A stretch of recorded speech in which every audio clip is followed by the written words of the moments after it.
आदि कैलाश के आज के सफ़र में हम गुंजी से ओम पर्वत का सफ़र तय करेंगे, लेकिन सबसे पहले हम जाएंगे यहाँ पर मैकेनिक के पास, जहाँ पर हम अपनी गाड़ी का काम करवाएंगे और फिर वहाँ से अपनी गाड़ी का काम करवा के यहाँ के खतरनाक रास्तों से होते हुए हम जाएंगे ओम पर्वत, जिसमें सबसे पहले आता है काला पानी, जहाँ पर काली माता मंदिर और काली रिवर का उद्गम स्थान है। और वहाँ से फिर हम पहुँचेंगे नाभीडांग, जहाँ से आपको ओम पर्वत के दर्शन होते हैं। लेकिन वहाँ पर पहुँचने के बाद हमें पता चलता है कि हमने यहाँ पर आके बहुत बड़ी गलती कर दी। तो हमारी गलती क्या थी और साथ ही साथ हमारी कैंपिंग लोकेशन कौन सी थी, ये सब जानने के लिए हमारा आज का वीडियो बिना स्किप किए आखिर तक ज़रूर देखिएगा।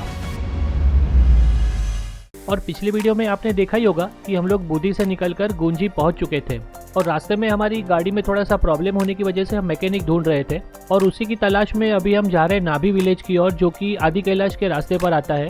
लेकिन जब भी हम नाभी विलेज पहुंचे तो दोपहर के 2:30 बज चुके थे और यहाँ पर कोई भी मैकेनिक नहीं था। और जब भी हमने कुछ लोकल विलेजर से पता किया मैकेनिक के बारे में, तो उन्होंने कहा यहाँ पर कोई भी मैकेनिक नहीं है, आपको वापस गुंजी जाना पड़ेगा, जहाँ पर BRO का कैंप है, वहीं पर आपको मैकेनिक मिल सकते हैं। तो अभी हम वहाँ से वापस जा रहे हैं गुंजी की ओर। तो अभी हम वापस आ गए थे गुंजी में, और जो रास्ता गुंजी से ओम पर्वत जाता है वहीं से एक रास्ता नीचे की तरफ जाता है, जहाँ पर BRO का कैंप स्थित है, जो भी आपको मैं मार्क करके दिखा रहा हूँ। तो अभी हम भी आ चुके हैं यहीं पर अपना गाड़ी का काम करवाने के लिए। और यहाँ पर एक सरदार जी थे जिन्होंने हमारी गाड़ी को चेक किया और उन्होंने हमारी गाड़ी को इस तरह से रैंप पर चढ़वा दिया था ताकि वो अच्छे से इसको चेक कर सके। और अभी यहाँ पर जो भी सारे नट बोल्ट निकल गए थे उन्हें ये वापस से लगा रहे हैं। और साथ ही साथ पीछे के टायर में कुछ आवाज़ भी आ रही थी, तो जब यहाँ पर इन्होंने चेक किया तो पता चला कि पीछे की तरफ जो साइलेंसर है वो थोड़ा सा दब गया है, जो कि टायर के साथ में घिस रहा है। तो अभी वो दोनों काम करने के लिए कुछ सामान लेने गए हुए हैं। भैया अभी जो कांड हुआ था वो सब यहाँ पे ठीक करवा रहे हैं। अभी गुंजी में BRO वाले हैं, मिलिट्री वाले, वो भी हेल्प कर रहे हैं हमारी। यहाँ पे अगर मिलिट्री नहीं होती तो शायद ये काम नहीं हो पाता। तो पूरा भी गाड़ी को रैंप पे चढ़ा के ये पूरा भी देखिए इंजन गार्ड लगाया और पीछे से भी साइलेंसर को थोड़ा सा खींचा जा रहा है। तो चलिए काम ख़त्म करते हैं और फिर शिव जी के बाबा के धाम चलते हैं। और कुछ ही देर में सरदार जी ने हमारी गाड़ी भी रेडी कर दी थी और यहाँ पर इन्होंने हमसे 1 रुपया भी चार्ज नहीं किया। हमने उनसे काफ़ी रिक्वेस्ट की पैसा लेने के लिए, लेकिन उन्होंने कहा कि ये तो हमारा फ़र्ज़ है। और वाकई में दोस्तों हमारी इंडियन आर्मी और BRO को सैल्यूट है, क्योंकि ऐसी जगह पर वो हमारे देश की न सिर्फ रक्षा करते हैं बल्कि आने वाले टूरिस्ट की इस तरह से हेल्प भी करते हैं। तो ये हमारे लिए काफ़ी प्राउड मोमेंट था। और अभी 3:15 बजे है और हम जा रहे हैं ओम पर्वत की ओर। और यहाँ पर गुंजी में भी एक चेक पोस्ट है जहाँ पर आपको अपना परमिट चेक करवाना होता है। तो हमने हमारी परमिट यहाँ पर चेक करवा ली है। तो अभी चलिए यहाँ से आगे बढ़ते हैं। तो ये कुछ रास्ते हैं दोस्तों गुंजी से ओम पर्वत की तरफ। आप देख सकते हो अभी तक यहाँ पर कोई भी पक्की सड़क बनी नहीं है, यहाँ पर पूरा ऑफ रोड ही है। तो चलिए अभी इसी रास्ते पर आगे बढ़ते हैं और हमारे साथ में इस वीडियो पर आप अंत तक बने रहिएगा, क्योंकि मैं आपको यहाँ की पूरी रोड कंडीशन बताने वाला हूँ, ताकि आप में से कोई भी अगर ओम पर्वत जाने का प्लान कर रहा हो तो उसे पता चले कि यहाँ की रोड कंडीशन कैसी है। वैसे तो आज हम ओम पर्वत नहीं जाने वाले थे, हमारा प्लान यहीं पे गुंजी में रुकने का था। लेकिन अभी 2-3 जगह पर हमारी बात हुई। आगे चेक पोस्ट पर भी जो सोल्जर्स थे उन्होंने हमें यही बताया कि इतना प्रॉब्लम नहीं है, क्योंकि रास्ते में हमें कई लोगों ने डरा दिया था कि आप अपनी गाड़ी लेकर मत जाइएगा, वहाँ पर बहुत प्रॉब्लम है। जो रास्ते में बड़े बड़े बोल्डर्स पड़े हुए जिससे कई गाड़ियों के चेंबर भी टूट जाते हैं। तो हम भी थोड़े डबल माइंडेड थे। लेकिन यहाँ पर BRO में जो मैकेनिक थे उन्होंने, और साथ में चेक पोस्ट पर जो सोल्जर थे उन्होंने हमें थोड़ी हिम्मत दिलाई कि नहीं आप कर पाओगे, ऐसा कोई प्रॉब्लम नहीं है, हमारी गाड़ी अभी वहाँ पर जाती है। तो अभी आप देख सकते हो यहाँ पर रास्ते में इस तरह की कुछ वाटर क्रॉसिंग्स आती है, लेकिन इतनी हार्ड नहीं है, छोटे छोटे पत्थर है तो आसानी से गाड़ी यहाँ से निकल जाती है। सिर्फ 2 ऐसी जगह है जिन्हें पार करना बहुत ही कठिन है और वहीं पर हमें ध्यान रखना है। उन्होंने बताया था कि एक जगह काला पानी के पहले आएगी और एक फिर काला पानी के बाद आएगी। तो चलिए देखते हैं कब आती है वो जगह और कैसी है, और साथ में मिलकर उन्हें पार करने की कोशिश करेंगे। लेकिन जो भी हो दोस्तों, यहाँ के नज़ारे बहुत ही खूबसूरत है। और वही जब हम इन खूबसूरत नज़ारों का आनंद लेते हुए आगे बढ़े जा रहे थे तो एक बहुत ही ख़तरनाक ऑफ रोड सेक्शन आ गया था। और इसे देखकर तो ऐसे ही लग रहा था कि शायद ये वही वाला सेक्शन है जिसकी लोग बात करते हैं, क्योंकि यहाँ पर बीच बीच में बहुत बड़े बड़े पत्थर पड़े हुए थे और यहाँ पर थोड़ी सी चढ़ाई है और साथ में रास्ता भी गीला है, क्योंकि ऊपर से एक पानी का झरना बह के नीचे की तरफ आ रहा है। तो चलिए देखते हैं इसे हम पार कर सकते हैं या नहीं। और वहाँ से जैसे ही मैंने अपनी गाड़ी कुछ आगे बढ़ाई तो मैंने देखा वहाँ पर मेरे टायर स्किड होने लगे थे और गाड़ी को ऊपर चढ़ने में काफ़ी लोड लेना पड़ रहा था। तो मैंने थोड़ी सी रिवर्स लेने की भी कोशिश की और रिवर्स लेकर मैंने फिर से गाड़ी जब आगे बढ़ाई तो वहाँ पर फिर से टायर स्किड हो गए थे। और जैसे कि मैंने आपको पिछले वीडियो में टिप दिया था कि यहाँ पर आपको मोमेंटम लेके आगे बढ़ना है, तो वो भी यहाँ पर पॉसिबल नहीं था क्योंकि पीछे पूरे रास्ते में पत्थर ही पत्थर थे। तो फिलहाल मैंने सभी मेंबर्स को नीचे उतरने के लिए कहा ताकि गाड़ी का लोड थोड़ा सा कम हो जाए। सभी रास्तों पर एक जैसी टेक्निक काम में नहीं आती है, हर रास्तों पर अलग अलग टेक्निकों का इस्तेमाल करना पड़ता है। तो अभी देखते हैं यहाँ पर हमें कौन सी टेक्निक काम आती है। तो अभी हमारे सारे फैमिली मेम्बर्स ऊपर की तरफ जा रहे हैं और ये देखिए दोस्तों, रास्ते में इस तरह से बड़े बड़े पत्थर पड़े हुए और दूसरी बाजू से पानी बह के जा रहा है और अभी इसी से होते हुए मुझे अपनी गाड़ी को निकालना है। और दिक्कत वही होती है जैसे मैंने आपको पहले बताया था कि जो टायर है वो हमारे वो ऑल टेरिन होने चाहिए। ऑल टेरिन टायर रहेंगे तो कोई प्रॉब्लम नहीं होता है, लेकिन ऐसी जगहों पर ये जो रेगुलर टायर है वो काफ़ी स्किड होते हैं। तो अभी सब लोग नीचे उतर चुके हैं और कमल भाई भी रास्ते में से जो बड़े बड़े पत्थर है उन्हें उठाकर साइड में डाल रहे हैं।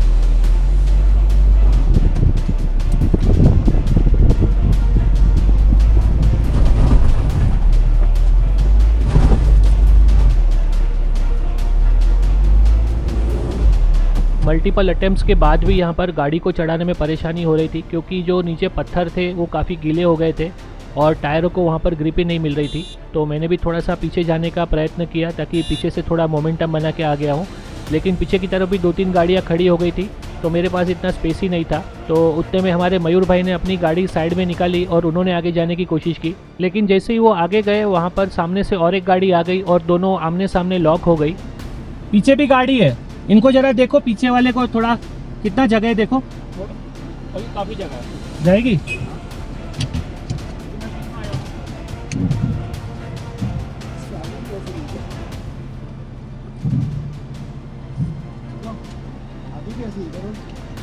आगे सेफ्टी के लिए लगा देता हूँ। जी जी जी, ये सबसे खतरनाक रास्ता है इधर का ना। आप निकल गए थे कैसे? ठीक से? हाँ, स्पीड में निकालना पड़ेगा ना, पीछे से वहीं से स्पीड से लेकर के जाना होगा। सर जी आप भी पीछे ले लो, अच्छा पड़ेगा बढ़िया रहेगा वहीं से, क्योंकि मोमेंटम नहीं मिलेगा वरना। और ज़्यादा से ज़्यादा कोशिश करना इस वे पे रखने की। अच्छा ये साइड पे रखो, ये इसके ऊपर रखेंगे ना, हाँ, ये हाँ। सख्त है। थोड़ी ओली बाजू दबाओ, ओली बाजू दबाओ। पानी में कम से कम नहीं अच्छा जाने दो। इस साइड को लेके ये साइड पे रखो ना, ठीक। आगे की गाड़ी उसी साइड को इसके ऊपर रखोगे ना जाएगी उधर। क्योंकि उधर को पानी आता है, हाँ, हाँ, चिकनी हाँ। मिट्टी हो गई, पत्थर सारे चिकने हुए पड़े हैं, ओके। निकल नहीं रही है। इधर तो ये तो कुछ भी नहीं, आगे वाला इससे भी टेढ़ा है। क्या बात कर रहे हो हाँ हाँ, यार, डराओ मत यार। इधर डराना नहीं जो बात। नहीं नहीं सही सही, एकदम मजाक वाले कर। तो यहाँ के ड्राइवर हैं जो हाँ, कह रहे हाँ। हैं ये गाड़ी नहीं जाएगी। हाँ वो तो वही कब से हमको वही बोल रहे हैं यार, वो तो साफ उनको बोल अपना रहे हैं, धंधा गाड़ी है। नहीं आएगी। बीच में भी अब ये पार हो गया ना, इसके बाद में मैं लिख के दे रहा हूँ कुछ नहीं। अच्छा तो हमको भी कब से वही डरा रहे बोलते हैं। एक आएगा हल्का सा और आएगा बस, अच्छा। इसके बाद कुछ नहीं। आप है ना थोड़ी इधर की साइड लेके चलो, अगर- गीले में मत जाना। अगर ऐसा होता ना तो यहाँ से हमें एंट्री नहीं मिलती। हाँ सही बात है ना, मैंने आर्मी वालों को भी में एंट्री नहीं आर्मी वालों को भी पूछा तो नहीं, ऐसा कुछ नहीं है, आप जा सकते हो। बस थोड़ा इधर की साइड लेके चलना, गीले में कम से कम और लेके। जी, जी, जी। साइड पे आओ। તમે જાઓ નહીં ઉભા રહો, મને જવા દો। देखिए ये सूखा वेट जितना दिख रहा है ना, इस पे रखने की कोशिश ठीक है, टॉक मत अपना टायर इस पे आए। ओके। तो अभी यहाँ पर जो लोग ऑलरेडी जाकर आ चुके थे उनसे हमें टिप मिला कि गाड़ी को हमें राइट साइड में जो ड्राई सरफेस है वहीं पर रखकर चलाना है। तो अभी मैं भी उसी टेक्निक को यूज़ करते हुए आगे जा रहा हूँ और लिटरली दोस्तों ये टेक्निक यहाँ पर काम आ गई। मैंने यहाँ पर कोशिश की कि अपनी गाड़ी के राइट साइड के टायर को उसी ड्राई सरफेस पर लेके चलाऊँ जहाँ पर अभी मैंने ये लाइन ड्रॉ करके दिखाई है, और उस टेक्निक का इस्तेमाल करते हुए एक ही बार में मेरी गाड़ी ऊपर चढ़ गई। तो आप भी ऐसे रास्तों पर इस टेक्निक का इस्तेमाल कर सकते हो ताकि बिना किसी नुकसान के आप अपनी गाड़ी को वहाँ से पार कर सको। मेरी XUV 500 के इस सेक्शन को पार करने के बाद में बारी थी अब मयूर भाई की टाटा पंच को यहाँ से निकालने की। तो मैंने भी उन्हें जाकर यही टेक्निक समझाई, लेकिन फिर भी उन्हें यहाँ पर 3-4 अटैम्प्ट लगे क्योंकि गाड़ी इतना पावर नहीं दे पा रही थी और मल्टीपल अटैम्प्ट्स करने की वजह से गाड़ी ओवरहीट भी हो गई थी। लेकिन फिर मयूर भाई ने भी थोड़ी हिम्मत दिखाई और आखिरकार थोड़ा धक्का लगाने के बाद में हमारी टाटा पंच ने भी ये सेक्शन क्रॉस कर ही लिया था। तो फाइनली बिना किसी नुकसान के हमारी दोनों गाड़ियों ने ये सेक्शन क्रॉस कर लिया था और हमें काफ़ी अच्छा फील हो रहा था। और ये आप देख सकते हो, ये सारा वही वाटर क्रॉसिंग का पानी है जो नीचे तक आ रहा है और उसी वजह से इस सेक्शन पे ये सारा प्रॉब्लम क्रिएट हुआ है। अभी पता नहीं यहाँ पर अच्छी सड़क तो कब बनेगी, लेकिन जो भी हो फ़िलहाल तो इन्हीं रास्तों का सामना हमें करना पड़ेगा। तो चलिए अभी यहाँ से आगे बढ़ते हैं। और वहीं जब हम यहाँ से कुछ आगे बढ़े तो हमने देखा हमारे सामने मिलिट्री का सेटलमेंट दिखाई दे रहा था। तो हम समझ गए कि अभी हम काला पानी पहुँचने वाले हैं।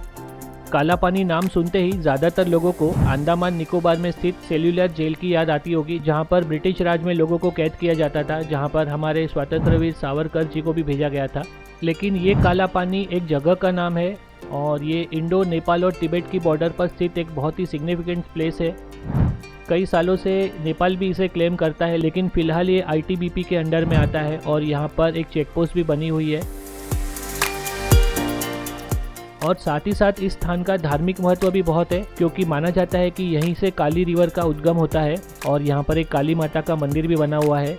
और पहाड़ पर एक गुफा भी स्थित है जिसे व्यास गुफा कहा जाता है। माना जाता है कि व्यास मुनि ने यहीं पर तपस्या की थी और उसी वजह से इस स्थान को व्यास वैली भी कहा जाता है। तो वापसी में हम यहाँ पर आएंगे और अभी आगे यहाँ पर एक चेक पोस्ट भी है जहाँ पर आपको अपना इनर लाइन परमिट चेक करवाना होता है। तो हमने भी अपनी परमिट चेक करवा ली थी और अभी हम वहाँ से आगे बढ़े जा रहे हैं। और वहाँ से कुछ आगे बढ़ने पर आपको ये बहुत ही खूबसूरत व्यू दिखाई देता है। और वाकई में दोस्तों, आप जब यहाँ से गुजरोगे तो यहाँ की आसपास की खूबसूरती आपको मंत्रमुग्ध कर देगी। और वाकई में ये जो रीजन है ये काफ़ी अनछुआ रीजन है। यहाँ पर काफ़ी कम टूरिस्ट आते हैं क्योंकि साल में सिर्फ 6 महीने ये खुला रहता है। और वहीं जब हम नाबी डांग की तरफ आगे बढ़े जा रहे थे तो इस पूरे रूट का ये दूसरा ऑफ रोड सेक्शन आ गया था। और आप देख सकते हो यहाँ पर भी बिल्कुल उस पहले रूट जैसे ही हालत है और यहाँ पर भी ऊपर चढ़ाई है। और साथ ही साथ यहाँ पर रास्ते पर ये पूरा पानी आ चुका है जो कि यहाँ पर एक छोटे से झरने से होकर आ रहा है। और उसी वजह से हमारे सारे फैमिली मेम्बर्स गाड़ी से उतर चुके हैं ताकि मुझे गाड़ी ऊपर चढ़ाने में कोई भी परेशानी ना हो। और यहाँ पर भी उसी टेक्निक का इस्तेमाल करते हुए एक ही बार में मेरी गाड़ी ऊपर चढ़ गई थी। लेकिन मयूर भाई की गाड़ी को यहाँ पर थोड़ा सा स्ट्रगल करना पड़ रहा था, लेकिन जैसे तैसे करके हमने उनकी गाड़ी को भी ऊपर चढ़ाई दिया था। तो बस ये 2 मेजर चैलेंजेस है इस पूरे रूट पर। बाकी रास्ता ठीक ठाक है, आपको वैसे गाड़ी चलाने में कोई दिक्कत नहीं होगी। अभी तक पक्की सड़क नहीं बनी है, लेकिन जो हिसाब से काम चालू है तो मुझे लगता है कि शायद 1 आध साल में ये सड़क पूरी तरह से बन जाएगी। और गुंजी से जो नाबी डांग की दूरी है वो करीबन 22 किलोमीटर है। और अभी ऑलमोस्ट हम नाबी डांग पहुँचने वाले हैं। आपको सामने की तरफ जो दिखाई दे रहा है वो यहाँ की चेक पोस्ट है। और अभी 5:15 हुए हैं तो हमें पूरे 2 घंटे लगे यहाँ पर पहुँचने में। तो यहाँ पर भी आपको एक बार अपनी परमिट्स फिर से चेक करवानी होती है। और यहीं पर ये पार्किंग एरिया है जहाँ पर आपको अपनी गाड़ी खड़ी करनी होती है। और ये जो सीधा रास्ता आगे की तरफ जा रहा है ये लिपू लेक पास की तरफ जाता है। हालांकि लिपू लेक पास अभी किसी को जाने नहीं दिया जा रहा था, लेकिन फिर भी हम थोड़ी सी इंक्वायरी करेंगे। और यहाँ पर इसी स्थान को नाबी डांग कहा जाता है जहाँ से आपको ओम पर्वत का व्यू देखने मिलता है। और यहाँ पर ये कुछ होटल्स और होम स्टेज भी बने हुए हैं, तो यात्री यहाँ पर चाहे तो रुक भी सकते हैं। हमारा अभी फ़िलहाल यहाँ पे रुकने का कोई प्लान नहीं है। और पार्किंग एरिया में हमारी गाड़ियाँ पार्क करने के बाद में अभी हम जा रहे हैं ओम पर्वत व्यू पॉइंट की ओर, जहाँ से हमें ओम के दर्शन होते हैं। और ऐसा माना जाता है कि विश्व में ऐसे कुल 8 ओम पर्वत है, जिसमें से सिर्फ एक ओम पर्वत की खोज हो पाई है जो कि यहाँ पर उत्तराखंड में स्थित है। और यहाँ पर भी इसकी जो खोज है ये ITBP के सोल्जर्स द्वारा ट्रैकिंग के समय की गई थी। और ये देखिए दोस्तों, यहाँ पर कुछ इस तरह के होम स्टेज और रेस्टोरेंट्स बने हुए हैं जहाँ पर आप रुक सकते हो। यहाँ पर आपको सिर्फ बेसिक फैसिलिटीज़ मिलेगी, तो आप ज़्यादा लग्जरी की उम्मीद यहाँ पर मत कीजिएगा, क्योंकि ज़्यादातर टूरिस्ट यहाँ पर रुकते नहीं है। ये जो जगह है ये 14,000 फीट की ऊंचाई पर स्थित होने की वजह से हर कोई यहाँ पर सेट नहीं हो पाता है। तो ज़्यादातर टूरिस्ट जो है वो नीचे गुंजी में जाकर ही रुकते हैं। पार्किंग एरिया से ओम पर्वत का व्यू पॉइंट अच्छी खासी दूरी पर है, तो उसके लिए आपको थोड़ा ट्रैक भी करना होगा, तो उसके लिए आप मेंटली प्रिपेयर रहिएगा। और यहाँ पर अब एक बात का ध्यान ज़रूर से रखिएगा कि यहाँ पर आप ट्रैक करते समय एक बार में पूरा ना चले, थोड़ा सा रेस्ट कर करके चले, ताकि आपको सांस लेने में कोई भी दिक्कत ना हो। क्योंकि हाई अल्टीट्यूड पर होने की वजह से यहाँ पर कई लोगों को सांस लेने में तकलीफ़ होती है। लेकिन अगर फिर भी आपको कोई परेशानी हो तो आपको घबराने की ज़रूरत नहीं है, क्योंकि यहाँ पर आर्मी के पास में मेडिकल सपोर्ट अवेलेबल रहता है, तो आप उनकी हेल्प वहाँ पर ले सकते हो। अभी शाम का समय था और हवाएं भी काफ़ी तेज़ चल रही थी और उस वजह से यहाँ पर ठंड भी काफ़ी बढ़ गई थी। और वहीं अभी हम पहुँच चुके थे इस द्वार के पास जहाँ से आपको ओम पर्वत के दर्शन होते हैं। और जब हमने वहाँ ओम को ढूंढने की कोशिश की तो हमें कहीं भी ओम दिखाई नहीं दिया, क्योंकि ओम पर्वत की जो चोटी थी वो पूरी बादलों के बीच में ढक चुकी थी। तो अभी हम वही उम्मीद कर रहे थे कि हम जब तक यहाँ हो तब तक बादल झड़ जाए और हमें ओम के दर्शन हो। तो एक एक करके हमारे सारे मेंबर्स ने ये गेट क्रॉस कर लिया था और अभी हम आगे बढ़े जा रहे थे ओम पर्वत व्यू पॉइंट की ओर।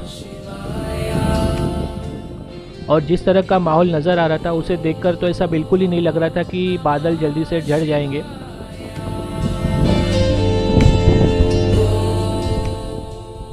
तो फिलहाल तो हमारे पास में कोई ऑप्शन नहीं था यहाँ पर वेट करने के अलावा, लेकिन फिर भी हम काफ़ी पॉजिटिव थे कि हमें ओम के दर्शन हो ही जाएंगे। तो हम लोग सब यहाँ पर व्यू पॉइंट पर आके बैठ गए थे।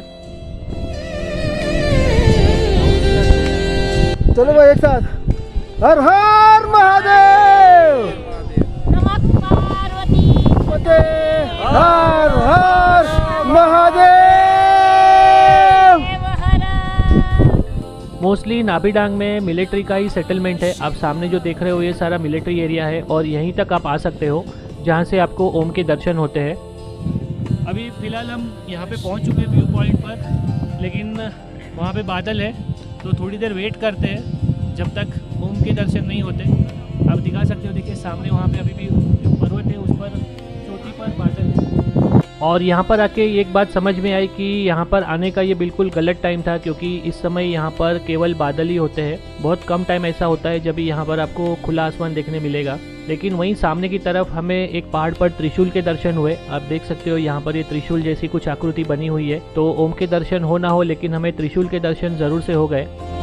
और वाकई में दोस्तों हम काफ़ी निराश हो चुके थे, क्योंकि इतना कठिन सफ़र तय करने के बाद और इतना रुकने के बाद भी हमें ओम के दर्शन नहीं हुए। तो वो गलती आप मत करना जो हमने की। दरअसल आज हमें गुंजी में ही रुक जाना चाहिए था और कल सुबह जल्दी वहाँ से निकलकर यहाँ पर आते तो हमारे पास में पूरा दिन होता जहाँ पर हम ओम के दर्शन कर सकते थे। और दोपहर के 12 बजे से 3 बजे का टाइम सबसे आइडियल होता है जब आपको ओम के दर्शन होने के पूरे चांसेस होते हैं। लेकिन आप निराश मत होइएगा दोस्तों, आपको मैं ओम के दर्शन किए बिना नहीं जाने दूंगा। तो ये देखिए दोस्तों, आपको इस तरह से पहाड़ पर ओम दिखाई देता है जब भी यहाँ पर मौसम साफ हो।